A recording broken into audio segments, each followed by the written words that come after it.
Hallo, welkom by Farm Talk. Ons is by die vleisentraal bulgroei toetsklas kompetisie, dalk die langste woord in Afrikaans.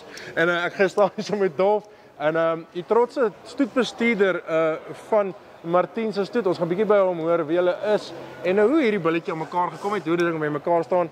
En is min dat mense so 'n bulsie met so foutloos staan. Regtig, en ek dink waar hulle dalk een is, 'n lekker medium rond bulletjie. Ons 'n bietjie hoor hoe dink geland stoetery oor hulle sementallers. Hoe gaan dit doen? Nee, goed, dankie man, ons staan. Lekker. As ek kyk die gewone sementaler, dan voel ek vir my hierdie is 'n bietjie vroeër, bietjie as soos 'n bietjie early maturing se Engelsman sê. Hy's lekker vroeg geryp en as ek net kyk na die tipe bulletjies, dit is medium, regtig medium raam in enige ras, is dit nie? Dit is so. Dit is iets wat ons strewe is om 'n bietjie medium raambul te teel, maar wat nog steeds baie vleis dra en baie kapasiteit het. En natuurlik die groei omset en die groei vermoë van die bul is vir ons amper nommer 1. So dit is goeders waarop ons fokus en ek dink die bul het besonderse potensiaal in terme van dit. Ja, en as ek nou kyk, dan staan ek soos ek sprong van rib ongelooflik en dit kom saam met die borsvloer en die breedte in die kop.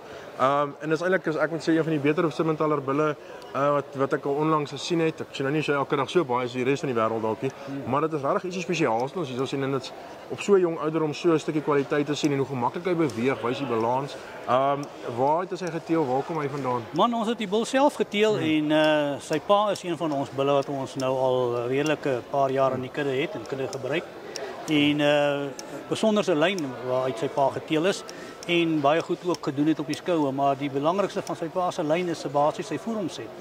Ons het nou 'n paar bulle wat ons nou elk jaarliks stuur na die NFI toets toe, die Netfeed intake toets toe en hy het nog elke jaar het sy seuns besonder presteer daar.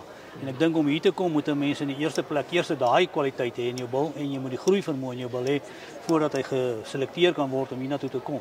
Ja. En dan natuurlik is dan jou fenotipe belangrik vir vandag en dit lyk vir my goed gewerk. Ja, ons het vandag gehoor, kyk om 'n bul te kry wat daai groei het en nog steeds gemaklik kan loop. Ek weet, ek kan vandag hoor hoe ouens gepraat het oor die loopvermoë wat bietjie gaan as die ouens dalk vir groei gaan. Dus ons hoor dit elke jaar by die klasse. Ja. En 'n ding wat so gemaklik staan, wat so maklik beweeg, dan is jy besig om genetika en die prentjie lekker by mekaar te bring al by julle. Ek dink dit het nogal goed gewerk met die bul. Ons het sy funksionaliteit is perfek.